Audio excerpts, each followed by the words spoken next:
time to dive into Bryan's new album, With Heaven on Top. A sprawling, emotional 25 track journey that feels like a long walk through memory, heartbreak, and redemption. And trust me, this one hits different.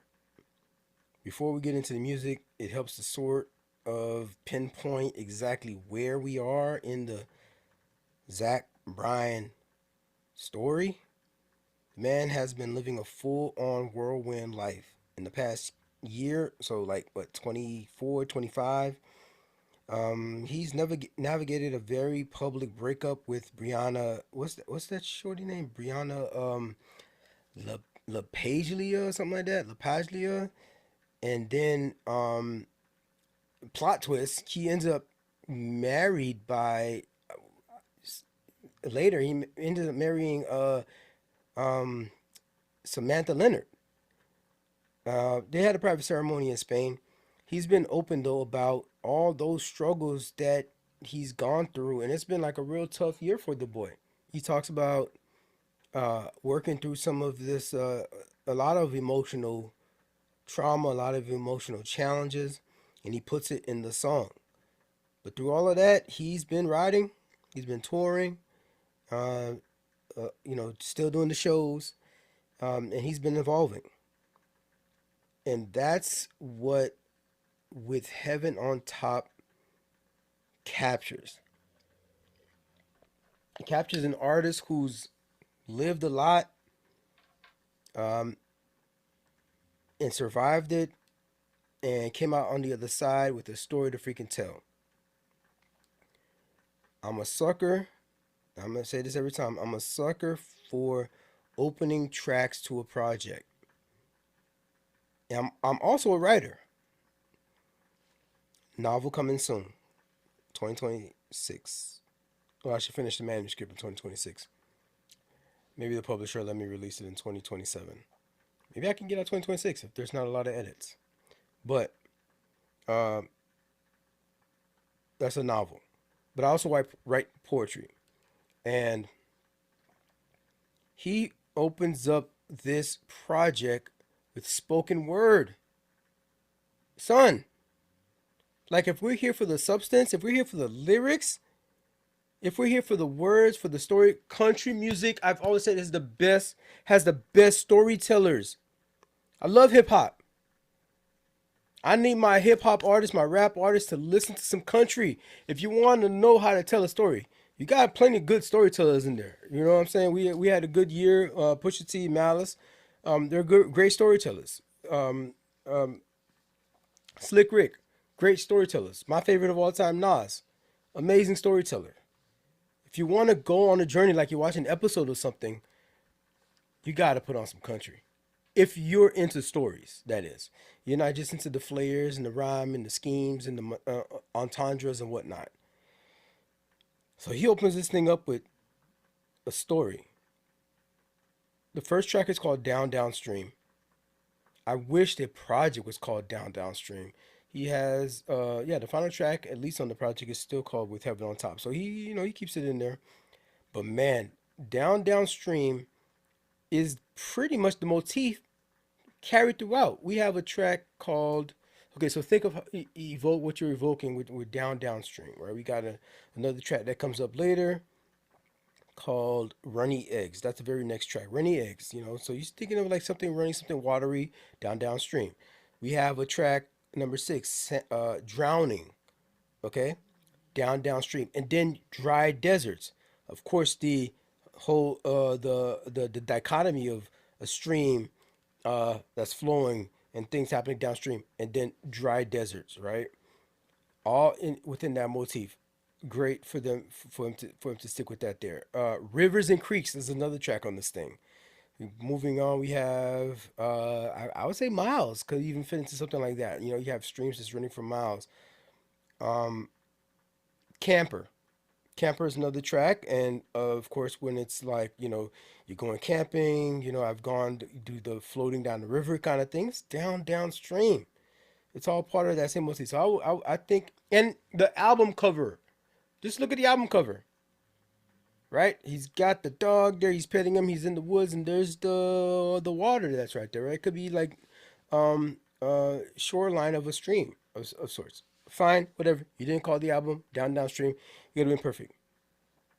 But then you open up the project with this art in my Zach Bryan voice. I'm doing a voice. Okay. I bought a house from a man in New York. His house had 4 small apartments in it when he got it back in '78. He said he had seen children grow old and elderly people die in each little apartment. He said he didn't change the wooden floors for 16 years because he knew where each scuff came from. We talked for a bit, and he took me around the corner and told me everything had gone downstream from him. Like that cold water of his life had gone up his back.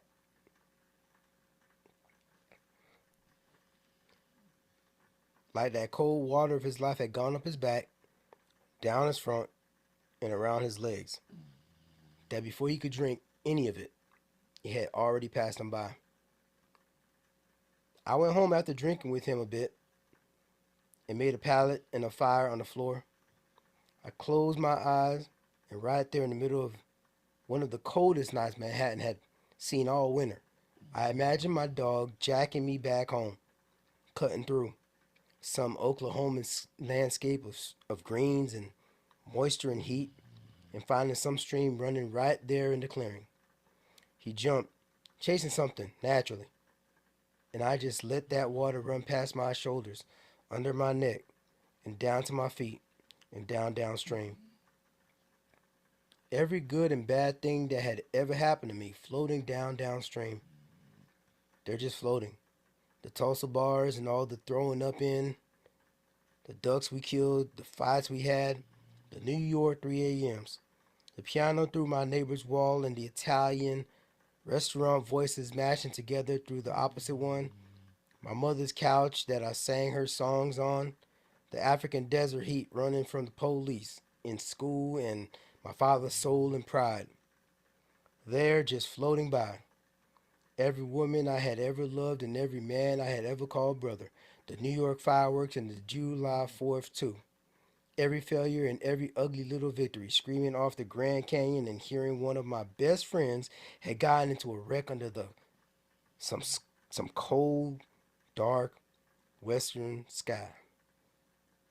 My sister laughing, the streets of London and my band playing sweet notes and 100,000 people. I took a big gulp and wondered if all that water led to more streams and those led to some big ocean somewhere. I prayed all that suffering and all those belly laughs led to some big ocean somewhere. As soon as I took that big gulp, my eyes opened to a fire that living room and the fire department came and a hydrant filthy New York water was going up my back, down my front, and downstream. And so were we. This project feels like a sunrise after a long night. It's warm, it's reflective, it's a little bruised, but it's full of clarity. You can hear a man that's trying um, to cope with fame, cope with love, a man that's trying to cope with the mistakes and the cost of being honest in public. The best way to probably experience this project is you just stay at home. Maybe if you're a homebody, this is perfect for you. Throw it on during a slow Sunday morning with coffee and sunlight spilling through the blinds. It's not background music because you gotta pay attention. It's that sit with your thoughts type music. At the end of the day, this project with Heaven on Top is Zach Bryan stepping into a new chapter, personally and artistically, and whatever long time fan you may be, or maybe if you're just like, you're just jumping in, this album gives you something real to hold on to. Give it a listen. Fight me in the comments, bro. But for sure, make sure you hit that like and that subscribe button when you find yourself giving it a second spin.